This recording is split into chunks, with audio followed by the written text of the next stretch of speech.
네, 반갑습니다. 방금 소개받은 IT 커뮤니케이션 연구소 김덕신 수장입니다. 반갑습니다. 네, 이런 자리 참여하게 해주셔서 감사드리고요. 또 이렇게 좋은 강연을 함께 할 수 있게 돼서 감사드립니다. 저는 지금 세종사이버대에서 컴퓨터 AI 공학과 교수를 하고 있고 경희대에서 미디어 커뮤니케이션 대학원 겸임 교수를 하고 있는데요. 오늘은 그것보다는 서울에 있는 마포구에 작은 교회의 작은 교회 목사님 아들로 태어나서 얼마 전에 저희 아버지를 무사히 은퇴시켜드린 그런 사람으로 소개를 하고 싶습니다. 큰 교회는 아닌데 작은 교회에서 계속 어릴 때부터 이제 이른바 목사 아들로 자라왔고요.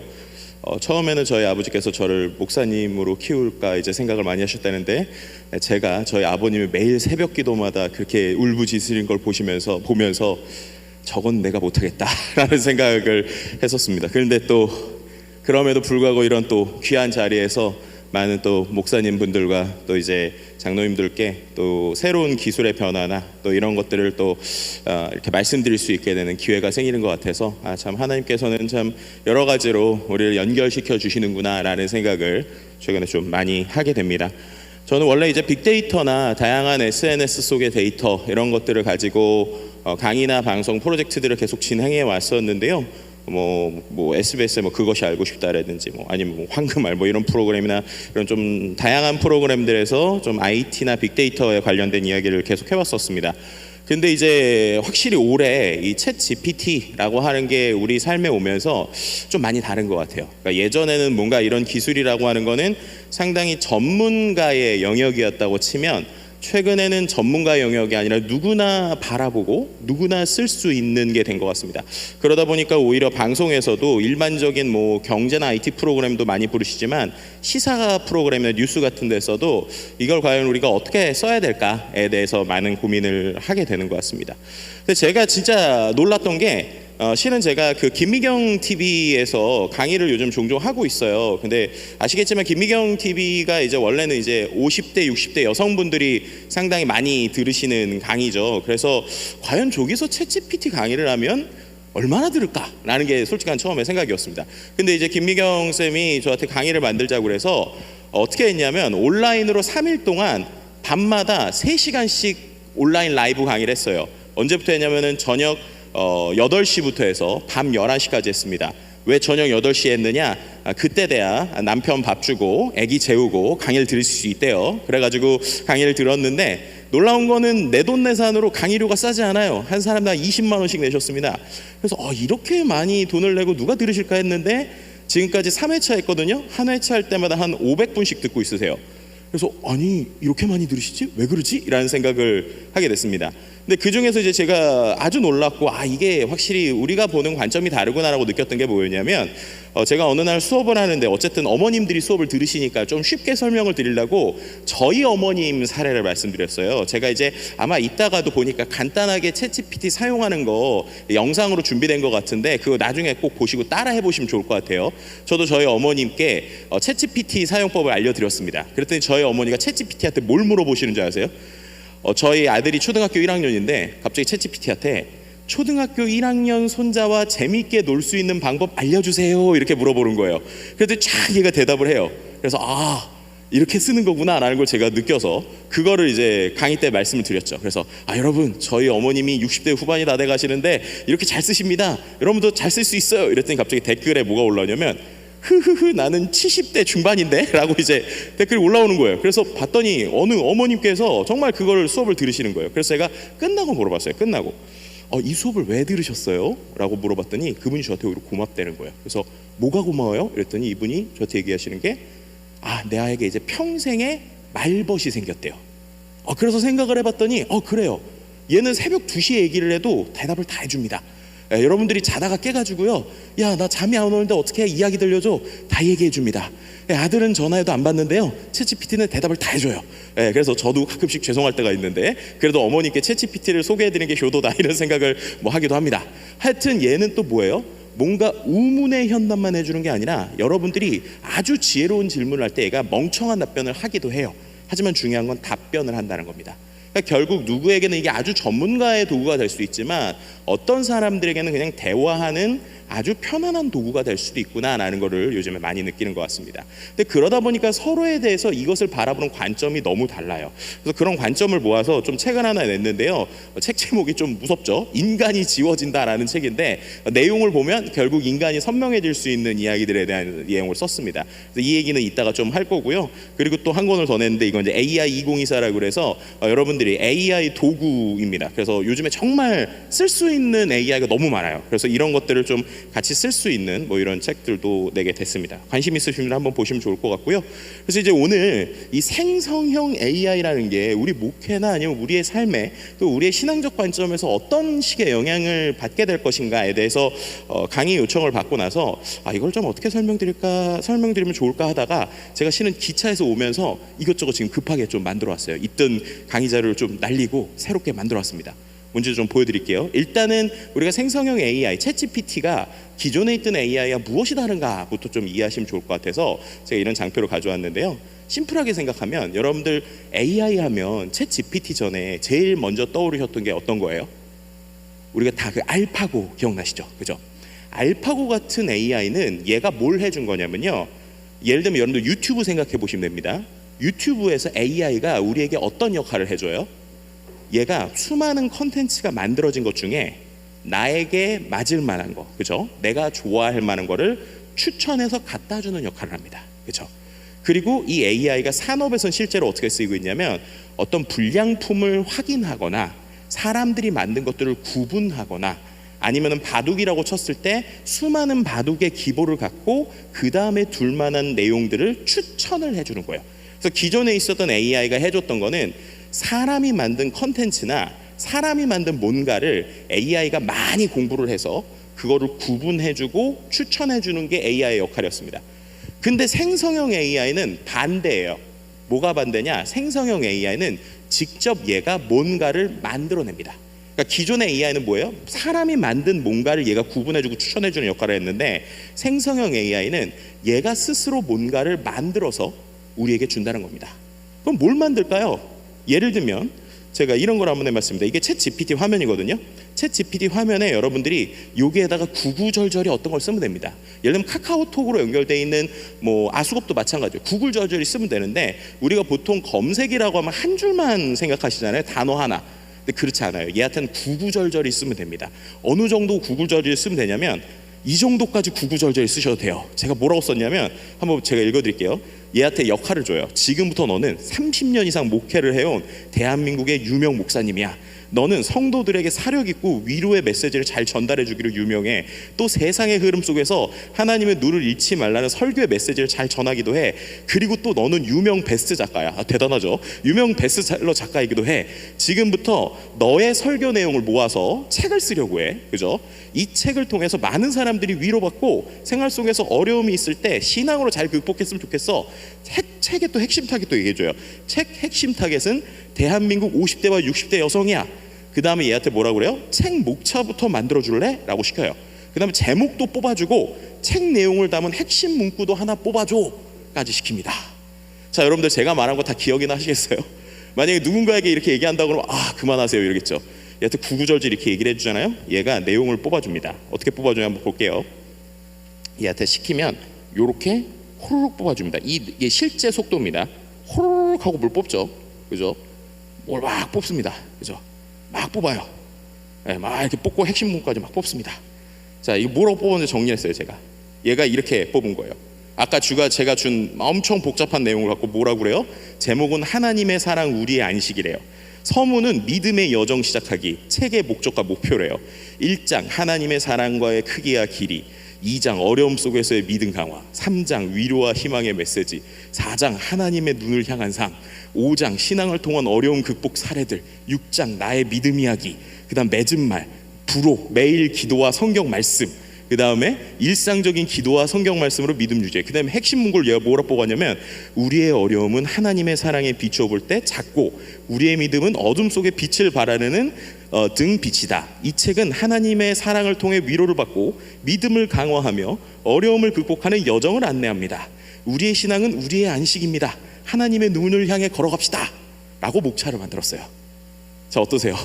여러분들 여기 계시는 분들 목사님들 많으신데, 그죠? 책 목차를 이렇게 쓴다, 투르륵 쓰라고 하면 써질까요? 잘 안 써지죠. 근데 이렇게 목차만 쓰고 끝나지 않죠. 책 본문을 또 써야 되잖아요. 본문은 어떻게 쓰면 되는지 아세요? 얘가 쓴 목차를 잘 봐요. 그러다가 얘가 우리가 사랑의 가치를 깨닫는 순간이라고 하는 소제목을 만들었잖아요. 그 소제목에 대해서 또 구구절절히 써줍니다. 뭐라고 써냐면, 우리가 사랑의 가치를 깨닫는 순간에 대해서 우리가 쓰려고 하는데, 제가 이거는 이렇게 애니메이션으로 처리를 했어요. 한번 볼게요. 이걸 긁어요. 긁은 다음에 여기다 붙입니다. 그리고 나서 이 내용에 대해서 우리가 사랑의 가치를 순간 관련 내용을, 그죠? 제가 글로 써달라고 시켜요. 글로 써줄래?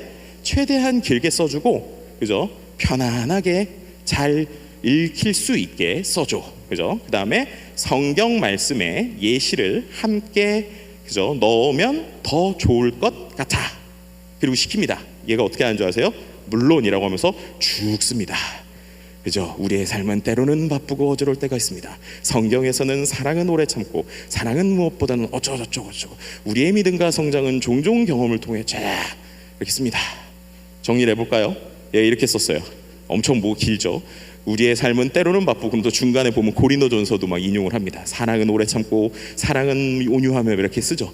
자, 꽤 괜찮은 큐티 내용 같은 게 나왔죠. 자, 이걸 큐티 내용을 하는데 이것만 하면 심심하잖아요. 그다음 얘한테 어떻게 시키느냐? 이건 이제 유료 버전인데 GPT-4한테 난리라고 하는 녀석이 있습니다. 이 녀석을 켜요. 그다음에 어떻게 하냐면, 아래의 내용을 글과 함께 책에 들어가면 좋을 만한 사파를 그려줘 라고 시킨 다음에, 아까 얘가 만든 글 있잖아요. 그 글을 그대로 붙여요, GPT한테. 그 다음에 실행을 누릅니다. 그럼 얘가 어떻게 하는 줄 아세요? 그림을 이렇게 4개를 뽑아줍니다.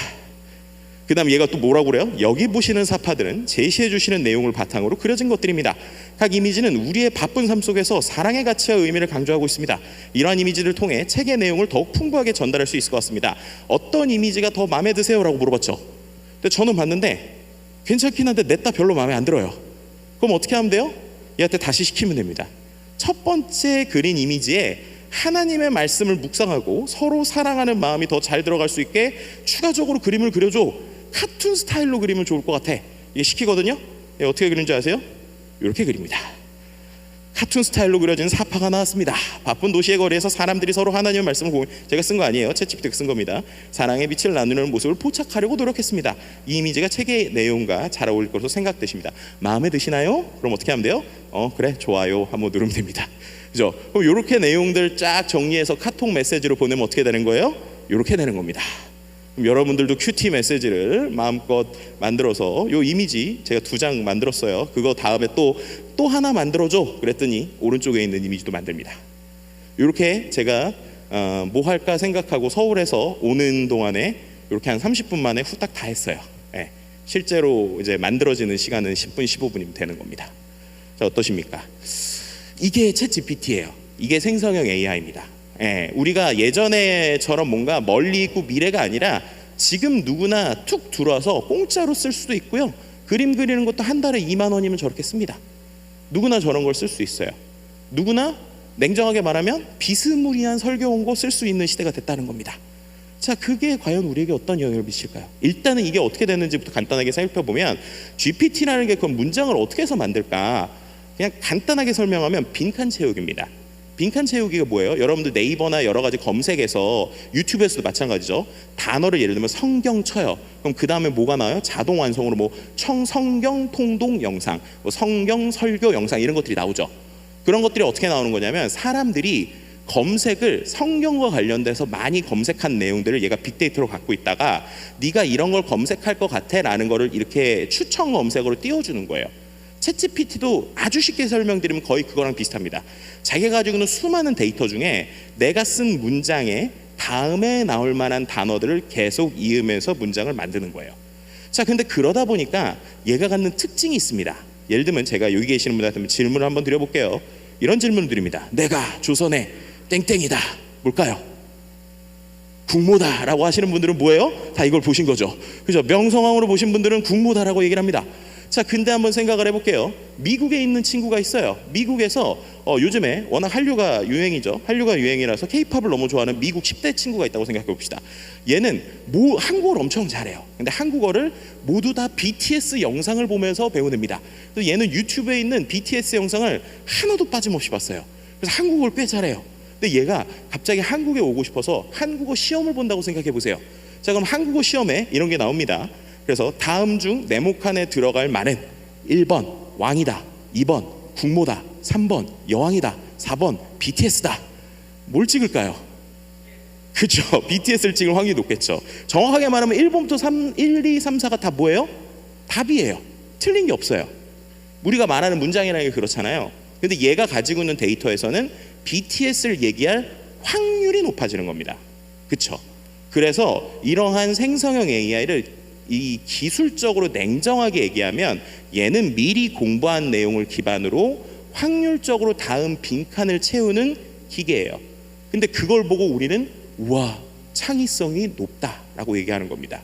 그래서 이 창의성이라는 어떤 개념을 이 AI에게 부여하는 것 자체가 인간이 가지고 있는 의인화의 영역이라고 전 봐요. 그래서 냉정하게 말하면 기술적으로 얘기하는 사람들은 그래서 챗GPT 같은 애를 이렇게 표현합니다. 얘는 통계학적 앵무새다라고 표현을 해요. 마치 우리가 앵무새가 말은 따라하지만 얘가 그러면 사람의 대화를 하냐? 그건 아니잖아요. 얘가 그림을 그리긴 그립니다. 근데 그 그림이 예술 작품이냐? 그건 아니에요. 하지만 이런 특징을 갖고 뭘 할 수 있느냐? 그렇기 때문에 얘가 어떤 데이터로 어떻게 공부했는지에 따라서 다음에 나누는 단어가 확률이 달라질 수 있습니다. 그렇기 때문에 일반적인 대화를 하는 녀석도 만들 수 있지만 이런 걸 활용하면 이런 걸 만들 수 있습니다. 주님 AI. 주님 AI는 뭘까요? 실제로 우리나라에 20대에 있는 청년이 실제 만든 서비스고요. 아주 잘 나가고 있어요. 처음엔 이름이 주님 AI였다가 너무 좀 이슈가 돼서 이름을 초원 AI로 바꿨는데 이런 거예요. 제가 얘한테 이렇게 시킵니다. 오늘 수십 명의 목사님들 앞에서 AI와 종교에 대해서 발표를 해야 됩니다. 떨리는 마음이, 제가 떨려서 계속 오타를 치죠. 떨리는 마음이 가득한데 어떻게 이야기 드리면 좋을까요? 이렇게 이제 시켜요. 그 다음에 보내기를 누르면 카카오톡 로그인을 하래요. 그래서 카카오톡 로그인을 합니다. 그리고 나서 다시 보내기를 눌러요. 그럼 말씀을 기다린대요.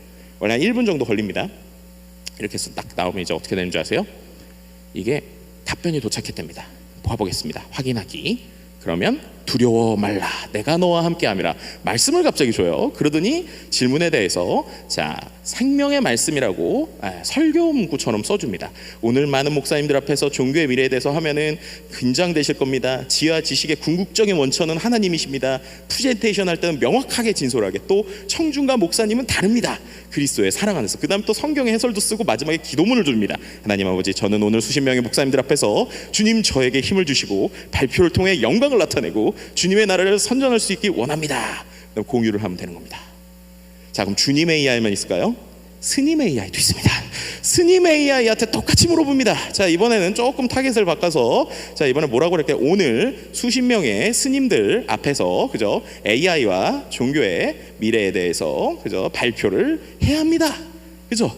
자, 떨리는 마음을 자 가득, 그죠? 한데 어떻게 이야기하면 될까요? 라도 또 똑같이 물어봐요. 이것도 이제 getGPT라고 하는 앱입니다. 이거는 그냥 대학생이 8만 대장경 내용 있잖아요. 그거를 챗GPT한테 추가적으로 학습시켜서 만든 거예요. 그래서 실제로 스님 AI라고 검색하면 이런 서비스가 나옵니다. 자, 그럼 금강경을 가져옵니다. 금강경 1권 모든 법은 공하니라. 공하여 공이 아니고 뭐 일체의 법은 실상이 없으며 모든 존재는 인연에 의하고 소멸하니라. 그래서 부처님의 말씀은 뭐래요? 공하여 마음의 작용일 뿐이니까 실체가 없으니까 걱정 말고 그대로 있는 대로 마음가짐으로서 대하소서, 이렇게 얘기를 합니다. 같은 질문에 주님 AI와 스님 AI의 관점이 다르죠. 이런 겁니다. 자, 근데 이거를 그냥 데이터적으로 보면 되게 재밌는데 만약에 이거를 우리가 진짜 신앙의 목적이라고 본다면 어떻게 될까요? 이건 참 되게 애매한 거죠. 이거를 기술적으로 표현하면 맞춤형 컨텐츠거든요.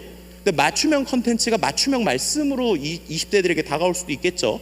그럼 얘네들이 예를 들면 목사님에게 물어보기 힘든 것들을 얘한테 물어보기 시작한다. 이건 또 어떻게 될까요? 그죠? 내가 목사님한테는 되게 어려운 질문을 못 하는 거예요. 근데 얘가 질문을 하면 비스무리하게 말씀하고 기도 문구하고 멘트를 막 줘요. 자, 그럼 얘네들은 이걸 어떻게 받아들일까요? 그런 겁니다.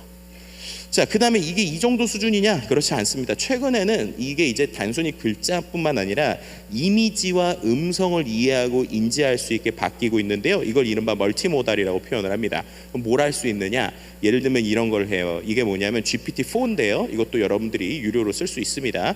여기에다 그냥 제가 그 자전거 있죠? 자전거 사진을 올려요. 왜 올렸느냐? 실은 저는 자전거를 아예 몰라요. 그래서 얘한테 뭐라고 그러냐면, 나 자전거 시트를 낮춰야 되는데 어떻게 하는지 GPT야 알려줄래? 라고 얘기를 해요. 그럼 GPT가 영어로, 이거 이제 외국사에서 영어입니다. 제가 뭐라고 얘기를 하냐면, 너 안장을 낮추려면 두 가지 방법이 있어. 첫 번째는 레버를 풀거나 아니면 볼트를 풀어야 돼 라고 얘기를 해요. 보통 자전거가 레버식이 있고 볼트식이 있죠. 근데 얘가 멀리서 사진을 보니까 이 GPT도 이게 레버식인지 볼트식인지를 모르는 거예요. 그래서 이렇게 얘기를 합니다. 그랬더니 그 다음에 사람이 어떻게 해요? 이 부분만 두 번째 사진인데 확대를 해서 여기만 보여줘요. 여기만. 그 다음에 동그라미를 핸드폰으로 쳐서 올립니다. 그 다음에 뭐라고 그러냐면 얘한테 세 번째 화면인데, 이거 레버야? 라고 물어봐요. 그랬더니 GPT가 이거 레버 아니야, 이거 볼트야 라고 이걸 보고 인지를 해요. 그 다음에 볼트인데 너 이걸 하려면 렌치가 있어야 돼, 렌치로 어떻게 하면 돼? 라고 얘기를 합니다. 근데 저는 렌치를 한 번도 안 써본 사람이에요. 그래서 그 다음에 어떻게 되느냐, 여기에 자전거 설명서를 사진으로 찍어서 올리고요, 그 다음에 우리 집에 있는 공구통을 또 찍어서 올려요. 그 다음에 얘한테 뭐라고 그러냐면, GPT한테 야 이거 설명서고 그 다음에 우리 집에 있는 공구통인데 여기에 있는 걸로 나 이거 고칠 수 있어? 라고 인공지능한테 물어본 거예요. 인공지능이 뭐라고 그래요? 너 돼. 여기 보면은 도구통 중에 왼쪽 부분에 툴박스에 보면은 드월트라고 하는 게 있고, 그거 중에 네가 보면은 4mm짜리 Allen 키를 쓰면 돼까지 아주 디테일하게 얘기를 해줍니다. 왼쪽에 있는 이걸 써가지고 이렇게 하면 돼까지 얘가 사진 좋더니 알려주는 거예요. 그 다음에 야 이거 쓸 땐 조심해야 돼까지 얘기를 해줍니다. 이게 미래 얘기가 아니라 지금 여러분들이 핸드폰에 깔아서 쓸 수 있다는 거예요. 22,000원 내면. 그죠? 그 다음 또 이렇게 되는 겁니다. 이거 뭐냐면요, 화이트보드에다가 여러분들이 뭔가 아이디어를 쓰는 거예요. 그 다음에 그걸 사진을 찍어요. 이건 뭐 한 거냐면요, 얘한테 개발자의 역할을 줍니다. 그래서 화이트보드에다가 어떤 프로그램 개발에 대한 가이드라인을 만들어요. 저게 뭐냐면 이메일을 넣고 이름 넣은 다음에 나이를 물어보는데, 나이가 18세 이상이면 사이트에 들어오게 하고 18세 미만이면 사이트에 못 들어오게 하는 걸 이렇게 그린 거예요. 그린 다음에 사진을 찍고, 제가 아까 GPT한테 한 것처럼 얘한테 뭐라고 그러냐면, 너는 지금부터 아주 전문가적인 프로그램 개발자야. 자, 내가 찍은 사진을 갖고 네가 코딩을 좀 해줄래? 라고 했더니 오른쪽에 보시는 것처럼 프로그램 언어를 얘가 이 사진 보고 짜주는 겁니다. 이런 것도 지금 되고요. 그럼 이제 이런 걸 우리가 쓸 수 있으니까 이런 걸 하는 거예요. 이건 이제 제가 해본 겁니다. 제 핸드폰으로 그냥 뭘 할까 하다가 저희 집에 제 모니터 위에 캠이 있더라고요. 그래서 웹캠에다가 찍고, 이거 뭐야? 이거 판매하고 싶은데 어떻게 하면 잘 팔 수 있을까? 임팩트 있는 카피라이트 만들어줘. 그랬더니 얘가 뭐라고 그래요? GPT가 이거 웹캠인 것 같습니다. 웹캠은요 이런 사람들이 많이 써요. 그 다음에 제가 광고 문구 뽑아볼게요 라고 해서 얘가 뭐라고 뽑습니까? 더 선명하게, 더 진실하게, 당신의 모든 순간을 완벽하게 포착하세요. 최고의 웹캠으로 완벽한 화질을 경험하세요 라고 뽑습니다. 자, 여기 계시는 분들 중에 웹캠 판다고 할 때 저 정도의 아이디어 내실 수 있는 분 있을까요? 저는 못할 것 같아요. 그 다음에 제가 이 강의안을 만들고 있는데 저희 와이프가 저에게 간식을 줍니다. 그래가지고 이걸 좀 자랑을 하고 싶어요. 근데 이걸 좀 민망하니까 얘한테 한번 시켜봅니다. 자, 와이프가 고생한다고 준비했는데 인스타그램에 올리려고 하는데 어울리는 글과 해시태그를 만들어줘 라고 했더니 얘가 뭐라고 그래요? 갑자기 내 와이프 덕분에 오늘 하루가 행복해, 하트, 고생한 나를 위해 준비한 특별한 식사 사랑해요. 그러면서 어떻게 됩니까? 피자나 감자튀김을 글자로 쓰는 게 아니라 이모티콘으로 만들어주죠. 저런 센스도 얘가 보여주는 거예요. 제가 피자랑 감자를 올렸는데 그 얘기도 안 썼잖아요. 그냥 해시태그로 와이프 덕분에 쓴 거죠. 하지만 차마 제가 민망해서 저걸 인스타에 못 올렸습니다. 하여튼 뭐 그런 거고요. 그 다음에 이뿐만 아닙니다. 여러분들 경제신문 보거나 어려운 그래프들 있잖아요. 찍어서 올리면 돼요. 이 그래프를 찍어서 올린 다음에 얘한테 설명해 달라고 그랬더니 그래프를 이렇게 분석을 해주고요. 글자가 잘 안 보이니까 또 넘어가면 이거에 대해서 좀 틀린 것들을 또 고쳐줬더니 얘가 쫙 정리를 해줘서 이게 뭐 한 거냐면, 초록색이 무선전화 사용 시간이고 파란색이 유선전화 사용 시간이거든요. 근데 얘가 이걸 분석해가지고 마지막에 뭐라고 그러냐면, 결론적으로 유선전화의 사용 시간은 일정한 수준을 유지하는데 무선전화는 지속적으로 증가합니다. 이는 현대사회의 통신습관과 기술 변화를 반영하는 중요한 지표로 볼 수 있습니다 라는 해석을 저 그래프 하나 줬는데 지가 해요. 그리고 나서 내용에 대해서도 이야기를 합니다. 자, 이런 게 지금의 모습이고요. 그 다음에 이제 좀 제가 재미있는 아니면 되게 놀라운 이제 데모를 하나 보여드리려고 하는데, 이것도 여러분들이 GPT 앱이 있습니다. 이건 직접 보여드리면 좋을 것 같아서 제가 여기서 좀 시연을 보여드리려고 해요. 이것도 챗 GPT GPT-4에 있는 기능입니다. 얘가 이제 음성을 알아먹어요. 근데 음성을 알아먹는데 언어를 가리지 않고 음성을 알아먹습니다. 제가 한번 보여드릴게요. 여기 보시면은 이제 GPT-4에 헤드폰 모양이 있거든요. 헤드폰 모양 눌러요. 눌러보겠습니다. 제가 마이크를 대면서 보여드릴게요. 얘 지금 연결하고 있고요. 커넥팅을 하고 있는데,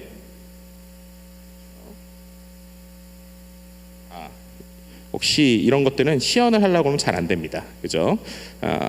다시 커넥팅 페일드가 나오는데 다시 한번 보여드리죠.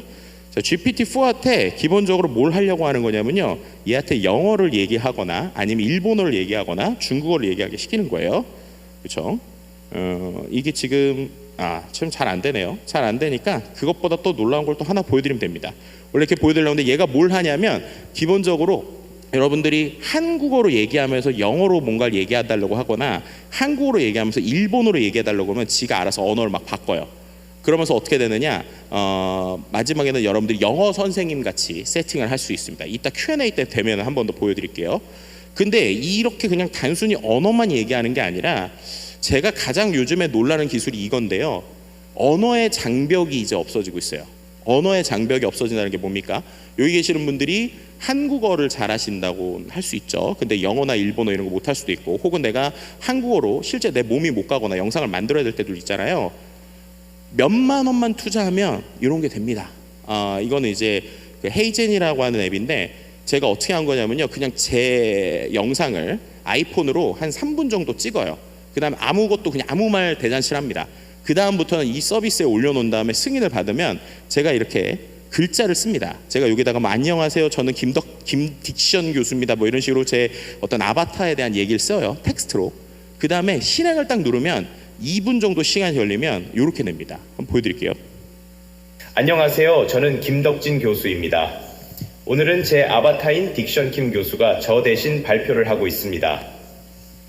인공지능은 빠르게 우리 생활에 스며들고 있습니다. 인간과 AI는 공존할 수 있을까요? 아니면 AI가 인간을 대체하게 될까요? 이거 제가 내는 거 미래는 아니에요. 시작되었습니다. 저의 신간, 인간이 지워진다가 우리의 논의를 확장시킬 수 있는 계기가 되었으면 좋겠습니다. 자, 이번에 이제 언어로 바꿉니다. こんにちは、私はキム・ドクジン教授です。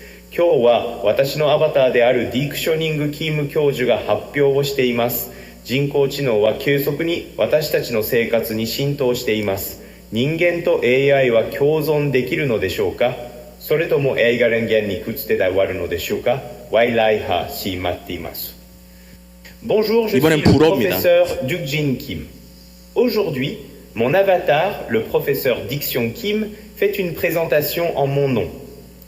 L'intelligence artificielle s'infiltre rapidement dans nos vies. Les humains et l'IA peuvent-ils coexister?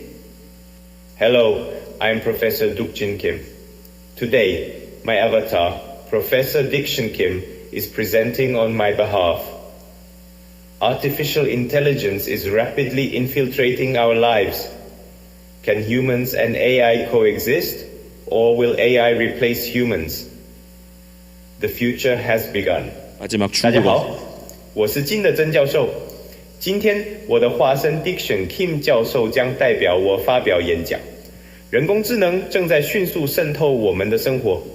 人类和人工智能能否共存，还是人工智能将取代人类？未来已经开始。 어떠십니까? 여기 나오는 게 하나도 제가 말한 게 아니에요.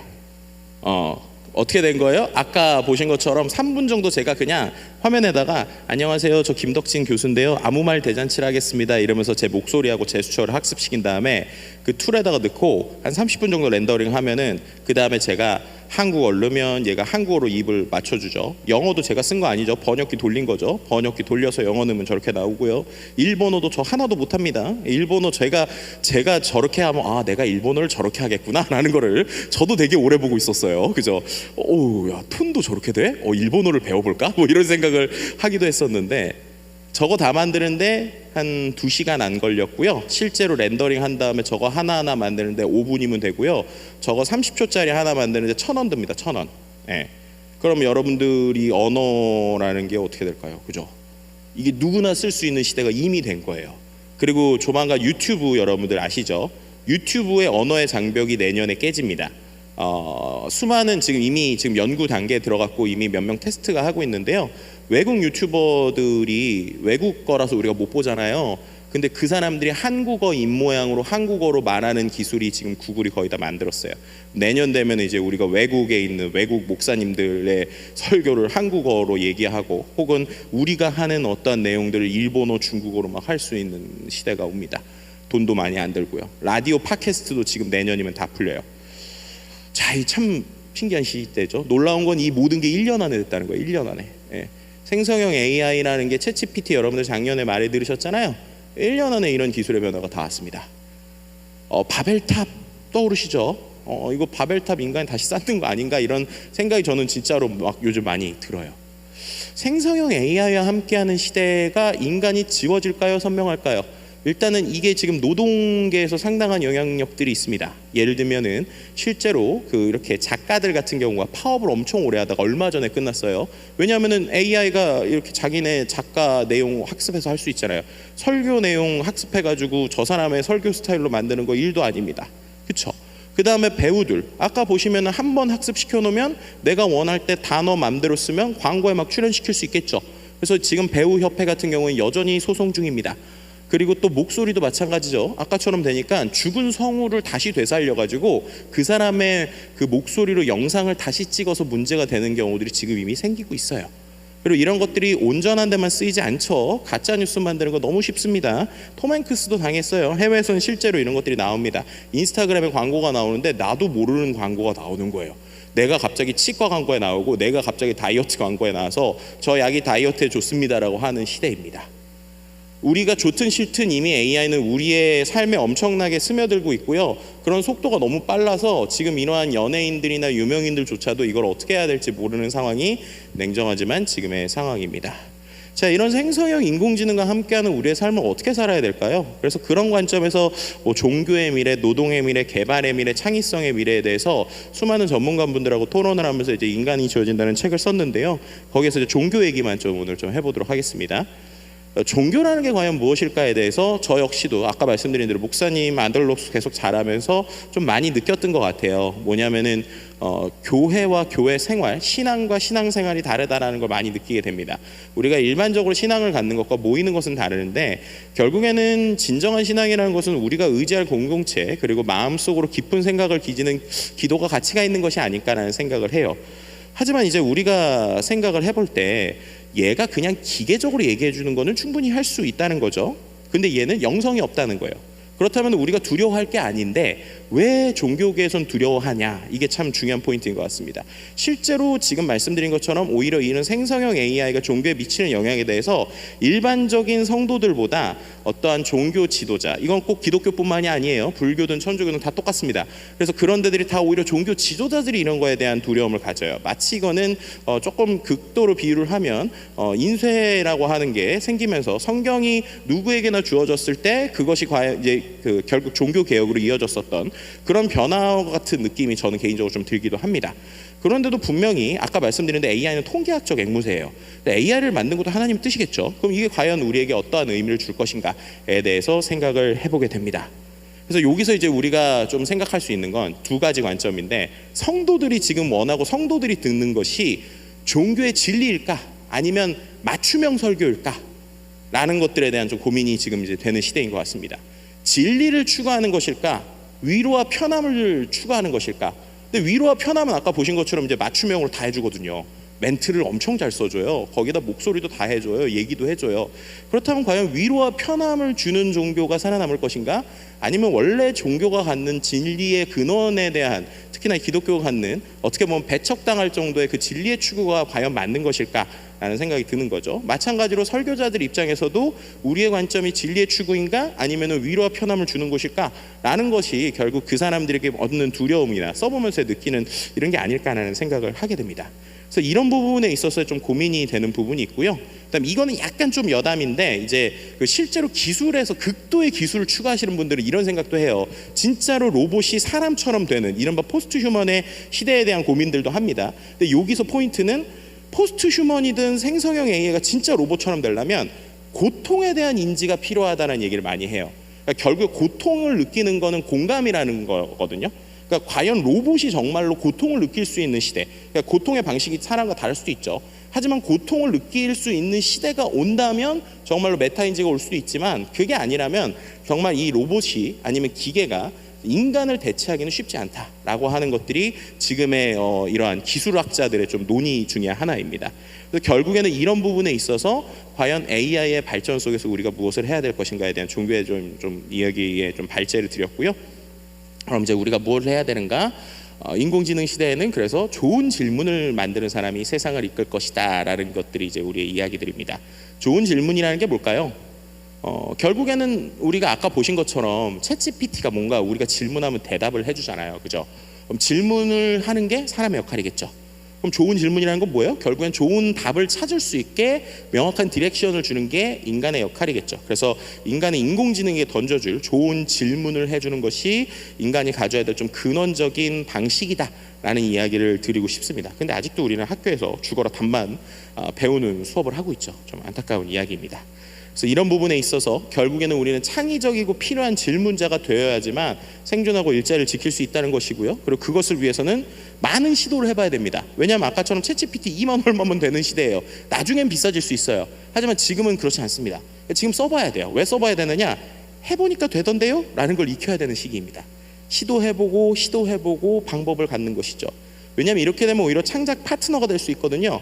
AI와 대화하면서 내가 어려운 것들, 내가 막히는 것들, 예를 들면 설교자가 정말로 내가 단단한 어떠한 나의 마음을 갖고 진리를 추구한다고 치면 오히려 내가 홀로 외롭게 싸우고 있는 이 설교를 만드는 때에 내 옆에 누군가 내가 얘기를 하면 농담 따먹기라도 할 수 있는 챗GPT 같은 녀석이 있다는 건 어떻게 보면 그 외로움을 달래줄 수 있는 아주 좋은 도구가 될 수 있다고 저는 생각을 합니다.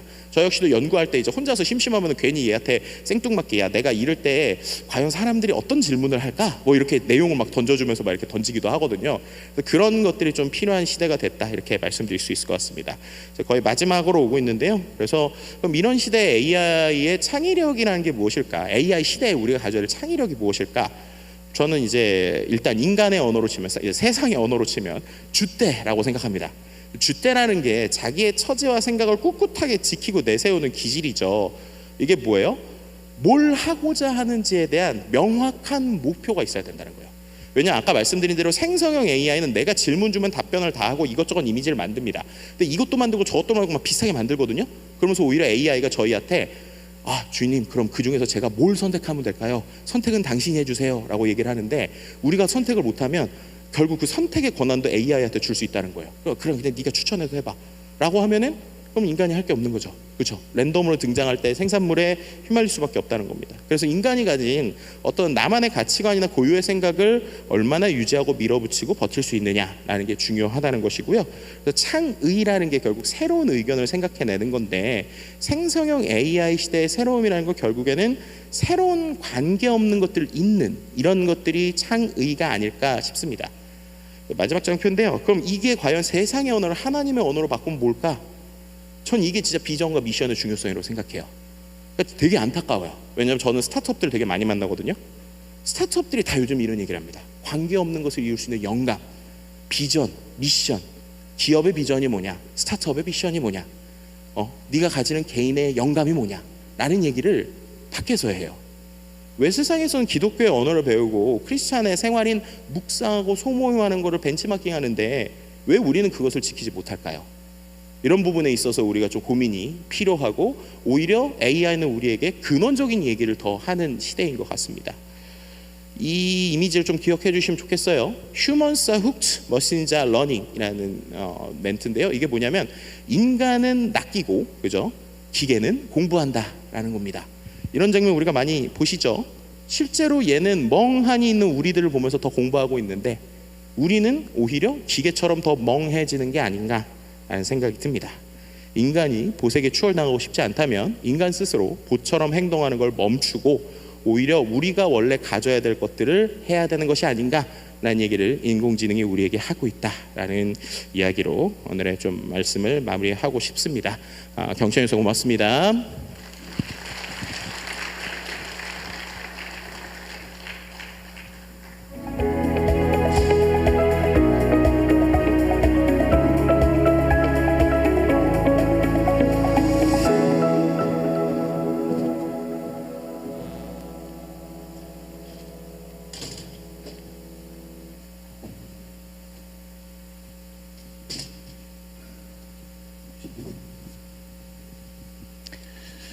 네, 참 어떤 분들은 좀 충격일 수도 있고 또 어떤 분들은 그냥 저런 것도 있구나 뭐 이 정도일 수도 있을 텐데 일단 우리 오늘 강의해 주신 우리 교수님 김덕진 목사님 아들이라는 걸 처음 알았습니다. 하여튼 우리 한번 뜨겁게 박수 한번 이렇게 보내드리죠. 제가 이제 몇 가지 질문을 하고 또 우리 교수님 이제 답변해 주시고 여러분들도 혹시 강의를 들으면서 좀 궁금했던 거 있으면 질문을 준비해 주시면 잠깐 좀 시간을 드리도록 하겠습니다. 먼저 우리 교수님께 네. 저는 사실 이게 설교 원고까지 이게 그냥 출력이 되는 그런 시대를 우리가 살고 있구나. 그럼에도 불구하고 영적인 주님과의 우리 교제나 또 우리의 깊은 어떤 기도의 영성 이런 것들은 사실 AI가 흉내낼 수 없는 거잖아요, 그죠? 그런데 이제 교수님이 오늘 강의를 하신 입장에서 이 AI가 혹은 또 이런 그 새로운 봇들이 도무지 흉내낼 수 없는 어떤 인간만의 영역, 그것이 있다면 어떤 것이 있을지. 일단 두 가지 정도 말씀드리고 싶은데요. 첫 번째는 아까 말씀드린 대로 그 어떤 선을 연결하는 능력이라고 말씀드리고 싶어요. 점을 연결하는 능력. 실제로 이제 애플의 스티브 잡스가 옛날에 커넥팅 더 낫이라는 얘기를 되게 많이 했거든요. 그러니까 창의력이라는 건 별거 아니다. 이 세상에 떠다니는 수많은 것들의 우연한 것들이 관계 없는 것 같은 것들을 연결해서 그 안에서 새로운 가치를 얻어내는 것이다라는 얘기를 많이 했어요. 그럼 그런 관점에서 AI는 우리에게 뭘 해주는 거냐면 그 검은 하늘에 그냥 점 같은 걸 쫙 뿌려주는 거예요. 그런데 이제 그걸 보고 사람들은 별자리라는 걸 생각하죠. 그러니까 AI가 별자리라는 걸 생각하거나 개념화하지는 못해요. 그러니까 만약에 누군가가 개념화를 하고 그걸 흉내내보라고는 시킬 수 있지만 처음에 그것을 개념화하는 것은 인간의 역할이거든요. 그렇기 때문에 내가 가질 수 있는 근원적인 것들을 가지고 AI가 주는 수많은 현상들을 엮어내는 것. 근데 저는 어떻게 보면 설교가 그런 것 같아요. 그러니까 저도 이제 목사님 만으로 계속 자라오면서 사회의 변화가 있을 때 그것을 신앙으로 어떻게 풀어낼 것인가에 대한 이야기들, 그런 것이라고 보고요. 두 번째는 결국에는 아까 말씀하신 대로 영성과 진심이죠. 왜 진심이 중요하고 전달이 될까요? 굳이 우리가 AI가 그 설교를 써주지 않더라도 만약에 생각해 보시면 우리가 뭐 워낙 그 예전에 잘 나갔던 목사님들 아니면 아주 크게 목회를 하셨던 뭐 그냥 예시로 그냥 조용기 목사님이라고 생각해 보면 지금도 조용기 목사님의 설교문을 그대로 제가 읽을 수 있잖아요. 근데 조용기 목사님의 설교를 그대로 읽는다고 그만큼 부응이 안 되잖아요. 그렇죠? 그럼 그 얘기는 뭐냐? 결국에는 이 설교 원고는 껍데기고 이거는 본질이 아니고 이걸 통해서 이제 하나님께서 주시는 영성과 내가 정말 치열하게 공부하고 치열하게 기도하면서 쓰는 그 강대상의 힘이라는 건 그거는 AI나 로봇이 못 따라 할 수 있다. 그렇기 때문에 이런 기술들은 어떤 겉가지일 뿐이고 결국 그 안에서 우리가 하나님 주시는 영성을 갖고 얼마큼 본질적인 이야기를 할 수 있느냐 하는 게 중요하지 않을까 이렇게 생각을 합니다. 네, 그런 것 같습니다. 정말 우리가 우리의 진액을 짜내듯이 주님 앞에 묵상하고 기도하면서 준비한 그 설교, 그리고 거기에 녹아들어 있는 성령의 임재, 이거는 뭐 AI보다 더 발달된 어떤 형태가 있다 할지라도 흉내낼 수 없겠죠. 네, 그렇게 생각합니다. 그리고 또 이제 오늘 강의를 들으면서 이 AI의 영역이 윤리적으로나 사회적으로 이게 좀 악용될 수도 있겠다. 여러 경우에, 그죠? 그러면 우리가 이제 그런 이런 문제들에 대해서 어떤 우리가 이제 여기 많은 분들이 목회자들이고 또 지금 온라인 상에서 이 대담을 함께 나누고 있는 분들도 이제 목회자들이 좀 많을 텐데 이거를 우리가 어떻게 대비해야 될까요? 목회자 관점에서 뭐 목회자든 네. 성도들이든 일단은 리터러시라는 개념이 그래서 되게 중요해요. 뭐냐면 우리가 유튜브가 생겼을 때도 마찬가지로 더 뒤로 가서 TV가 생겼을 때도 그렇고 뭔가 기술이 변해서 이걸 무조건 배척하는 사람들이 많습니다. 근데 결국에는 이게 우리의 삶에서 상당히 영향력을 미치잖아요.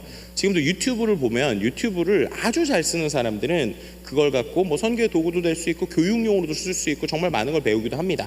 근데 이제 유튜브를 갖고 어떤 사람들은 이제 원래 있지 않은 뭐 나쁜 뉴스를 보거나 아니면은 뭐 가짜 정보를 보거나 이런 경우들도 많거든요. 근데 그거는 구조를 이해하면 알 수 있어요. 예를 들면 유튜브가 가지고 있는 알고리즘의 특성상 내가 보는 것들만 계속 파고 들어가게 하는 거가 있기 때문에 내가 그걸 벗어나기 위해서는 예를 들면은 자동 추천 기능을 쓰지 않고 내가 그 안에서 검색을 하면서 새로운 주제들을 발굴하거나 혹은 세상을 볼 때 유튜브만으로만 보는 게 아니라 유튜브와 함께 오히려 신문이나 내가 좋아하지 않는 다른 생각들을 보는 걸 오히려 훈련해야 되는 시대거든요.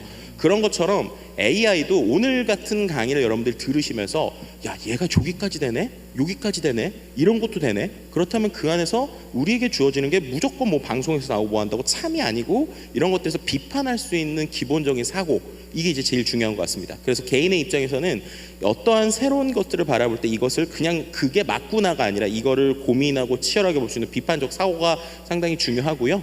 그리고 뭐 그 외에 뭐 예를 들면은 정책적이나 기술적으로도 그런 것들을 조금씩 좀 커버해주는 이런 것들이 좀 나오고 있다, 이렇게 말씀드릴 수도 있을 것 같습니다. 네. 이렇게 뭐 깊이 있게 이 AI나 이런 GPT 세계에 대해서 잘 모르시는 분들도 아마 유튜브 같은 걸 하면서 알고리즘이 우리를 이렇게 추적하고 있다는 그 느낌에 대해서 어떨 때 좀 이상하다 아마 이제 그런 느낌을 가질 때가 있는데, 이제 역으로 우리의 삶에 내가 관심을 가지고 가까이 하려고 하는 그 알고리즘 상에서의 나의 영적인 나를 발견할 수 있을 것 같아요. 그래서 거룩하고 경건하고 하나님을 사랑하는 그런 삶을 사는 사람들은 아마 그런 알고리즘도 그런 형태의 어떤 알고리즘이 따라오지 않을까, 그런 생각을 갖게 됩니다. 자, 또 한 가지 더 질문해보고 이제 여러분들의 질문도 좀 받아보려고 합니다.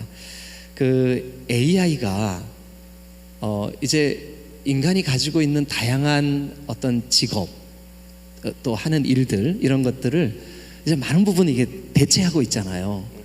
그런데 이런 뭐 조속한 시간 안에 대체될 만한 것들, 그런 직업들이 있으면 좀 교수님 소개 좀 해주시고, 이런 문제에 대해서 이제 지금도 뭐 우리 젊은이들이 직업을 갖지 못하고 이렇게 실직자로 있는 분들도 많고 한데, 이 사회가 앞으로 가면 갈수록 더 그런 것들이 심각하게 될 텐데 이걸 어떻게 대비해야 될까, 우리 교수님 한번 좀 얘기해 주시죠.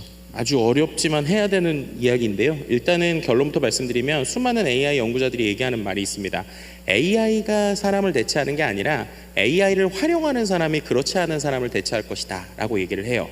결국엔 사람의 역할이라는 거죠. 근데 이제 거기서 절대값이 줄어드는 건 확실합니다. 예를 들면 아까도 제가 뭐 방송 얘기를 했지만 방송 대본을 쓸 때 5명이 필요한 게 2명이면 되는 시대는 확실할 것 같아요. 그럼 그 2명이 나머지 3명의 일을 대체하는 건 AI를 잘 활용하는 사람이 되겠죠. 그럼 이제 거기서 두 가지 관점이 있습니다. 첫 번째로 챗GPT 같은 생성형 AI의 최대 장점은 뭐냐면, 기존에 우리가 AI를 쓴다라고 하면은 컴퓨터의 언어를 알아야 돼요. 우리가 프로그래밍을 하든 코딩을 하죠. 그럼 기존에는 컴퓨터랑 커뮤니케이션을 어떻게 한 거냐면 인간이 컴퓨터와 컴퓨터의 언어로 소통을 했습니다. 근데 생성형 AI는 인간의 언어로 인간과 컴퓨터가 대화를 하면 컴퓨터도 인간의 언어로 답변을 주거든요. 그렇다면 거기서 살아남은 사람이 누구냐? 원래 자기 일을 잘하는 사람입니다. 아이러니하게. 왜냐하면은 그 업에 전문성이 있고 그 업을 잘하는 사람이, 예전에는 내가 사람들을 시킬 때 사람들에게 예를 들면 요즘 뭐 세대도 많이 바뀌니까 뭐 야근시키기도 어렵고 막 새벽에도 어렵잖아요. 얘는 키면 다 하거든요. 그렇기 때문에 오히려 내가 오더를 잘 주고 명확하게 해주고 내 업을 잘하는 사람들이 이런 AI를 잘 쓰게 되면 이 사람들은 한 명이서 할 수 있는 가치가 엄청 커져요. 그래서 오히려 어떤 분야의 전문가분들이시거나 경력이 풍부하신 분들이 AI를 쓰는 게 좋다라는 얘기 첫 번째로 드릴 수 있을 것 같고요. 그럼 두 번째로, 그렇다면은 신입사원들 다 죽는 거냐? 그렇지 않습니다. 오히려 이 AI가 모두에게 기회를 평등하게 주는 것도 있어요. 그게 뭐냐면 지식에 대한 접근 권한입니다. 예를 들면 지금 많은 기업들에서 그 내부에 있는 데이터를 뭘 만들고 있냐면, 회사에 있는 수많은 문서들을 누구나 쉽게 접근해서 질문을 했을 때 답변을 받는 시스템을 만들고 있어요. 예를 들면 교회로 치면 특정 교파에 있는 수많은 문서들을 하나의 어떠한 정리된 형태의 데이터로 만드는 거죠. 그렇다면 그 데이터에 예를 들면 그 교파의 분들이 접근할 수 있다면, 예를 들면 한 30년 이상 장로님 생활을 하시고 이 역사를 아는 몇 명만 알 만한 지식을 누구나 검색하면 물어볼 수 있는 거거든요. 그렇다면 오히려 그런 것들을 잘 캐내는 사람들에게 기회가 있다. 하지만 중요한 건 이 모든 것들은 먼저 빠르게 움직이는 분야가 분명히 살아남는다는 거고요. 그래서 좀 전체적인 얘기로 드리면, 그렇기 때문에 나중에는 우리가 얘기하는 기본소득이나 아니면은 어떠한 기업들이 얻은 것들을 누구에게 분배돼야 되는 이런 것들은 좀 필연적으로 따라오지 않을까라고 개인적으로 생각합니다. 네. 이런 어떤 그 우리가 느낄 때, 이 새로운 것들에 대해서 우리가 적응하고 이렇게 하는 것이 그 변화되는 속도에 비해서 우리가 거기에 적응하고 대처하는 것이 참 늦을 수밖에 없는데, 이런 시대일수록 더 그 주님과의 어떤 긴밀한 교제, 그 영성, 그리고 목회자로서는 더 그 성령의 임재가 있는 설교, 이런 것들이 더 필요한 시대가 아닌가, 그런 생각이 듭니다. 자, 이제 우리 이 강의를 들으신 분들에게도 이렇게 좀 질문할 수 있는 그런 시간을 좀 드려볼 텐데요. 혹시 질문 있으신 분 손 들고, 저쪽에 계시는 우리 마이크 좀 전달해 주시고요. 먼저 우리 이쪽에 계시는 분이 먼저 좀 질문해 주고, 그 다음에 여기 좀 해주시기 바랍니다. 네, 질문 한번 해주시죠. 네, 안녕하세요. 저는 대전시 서구 관저동에 있는 서문화 침례교회에서 전도사를 맡고 있는 정윤재라고 합니다. 이렇게 첨단의 수준 높은 행사를 준비해 주셔서 먼저 감사 말씀을 드리고요. 너무 훌륭한 강의 잘 들었습니다. 다름이 아니라 제가 여기 오는데 제6회 성시아 포럼이라는 단어를 잊어버렸어요. 그래가지고 틀림없이 오늘은 확실했기 때문에 검색을 했습니다. 했더니 구글에서 찾을 수가 없었어요. 그래가지고 인공지능이지 해가지고 인공지능 애플리케이션에 들어가가지고 오늘 날짜로 인공지능 행사가 대전시에 있는 교회에서 한다고 하는데 어느 교회이고 연락처는 무엇이냐라고 물어봤습니다. 답이 나왔는데 충무교회, 대전 충무교회로 나왔습니다. 그래서 충무교회를 찍었더니 저쪽 대전역 그쪽 근처더라고요. 그래서 갔습니다. 갔더니 아무것도 없었어요. 전화를 했습니다. 그래서 AI가 알려준 전화번호로 그랬더니 그런 전화번호는 없습니다 라고 친절하게 답을 주었습니다. 그래서 제가 교회에 연락해가지고 간사님을 통해서 이곳에 오느라고 20분 지각했습니다. 10분 못 들어서 너무 죄송하고 안타깝고요. 다만 제가 이제 질문 드리는 건 뭐냐면, 이것은 편리하고 좋긴 한데 오류가 문제인 것 같습니다. 해외에서 영어로 어떤 불어로 목사님의 설교를 강의할 때 한국말로 듣는 건 좋은데, 만약에 영성도 없고 진실도 없는 AI가 잘못된 설교를 전해준다면 그것이야말로 악재가 아닌가 생각이 들어서요. 저는 초교단적으로 이러한 인공지능의 문제점을 대응할 수 있는 어떤 마스터 플랜을 가지고 있는 건지, 아니면 그 플랜이 없다고 하면 그거를 우리 기독교 교회에서는 어떻게 준비해야 되는지, 그걸 좀 묻고 싶습니다. 네, 일단 너무 좋은 질문 주셨고요. 챗GPT한테 예를 들면은 여러분들이 대전에 있는 가장 맛있는 라면집 추천해줘. 그럼 얘가 대전 라멘일 거예요. 없는 집이 나오는 겁니다. 이 얘기를 왜 드리냐면요. 그래서 이제 다양한 언어 모델을 활용해 보셔야 되는데, 우리가 알고 있는 챗GPT나 구글에서 나오는 거는 냉정하게 말하면 검색용이 아닙니다. 걔는 검색이 원래 잘 안 되는 애예요. 걔는 말을 잘 만드는 애고, 지금 전도사님 말씀 주신 거를 네이버에서 이번에 네이버 Q라고 하는 서비스를 만들었는데요. 그거는 검색에 최적화된 거기 때문에 검색용은 네이버 Q 같은 거를 쓰셔야 됩니다. 그래서 이제 여기 계시는 분들이 이제 우리가 챗 GPT만 들었지만 내년에는 정말 다양한 언어 모델과 기능들과 메뉴들이 나올 거예요. 거기에서 내가 맞는 것들을 선택해서 쓰는 것도 하나의 능력이 될 것이다 말씀드릴 수 있을 것 같고요. 두 번째, 아까 말한 대로 전문성에 있는 것들이 잘못된 언어들이 나오는 거는 이건 비단 교회뿐만 아니라 지금 모든 세계의 모든 전문가 협회에서 일어나는 겁니다. 가장 대표적으로 미국에서 실제로 30년 이상 변호사 생활을 하신 분이 자기가 급하게 지금 재판에 들어가야 되는데 원하는 판례가 잘 안 나오는 거예요. 그래가지고 챗GPT한테 판례를 찾아달라고 했답니다. 근데 얘가 판례를 잘 찾아준 거예요. 그걸 가지고 들어갔다가 이분이 징계를 받았어요. 왜냐하면 그게 없던 판례였던 거예요. 근데 없던 판례였는데 30년 경력의 변호사분도 못 찾았다는 겁니다. 그래서 여기서 느끼셔야 될 거는 AI는 정답을 주지 않는다라고 차라리 생각하시는 게 편해요. AI는 언제나 틀린다. 그럼 AI가 뭐가 좋느냐? 그래서 AI는 초안 생성기입니다. 초안을 만드는 거고요. 고치고 검증하는 건 인간의 역할이에요. 그래서 말씀드린 대로 챗GPT 같은 걸 전문가나 그 영역을 잘 하시는 분이 써야 좋다는 게 바로 그런 이유라고 말씀드릴 수 있을 것 같습니다. 네, 이해가 됐습니다. 우리 전사님 이해가 되셨죠? 마스터 플랜은 제가 이 교단 쪽이 아니라서 나중에 물어보시면 좋을 것 같습니다. 네, 감사합니다. 우리 또 질문이 있었는데 제가 조금만 양해 말씀드리겠습니다. 지금 우리가 계획된 시간이 이렇게 정해져 있어서 시간을 조금 한 분만 더 마지막으로 한 분 손 들어주셨던 아까 여기 가운데 여기까지만 질문을 받아보도록 하겠습니다.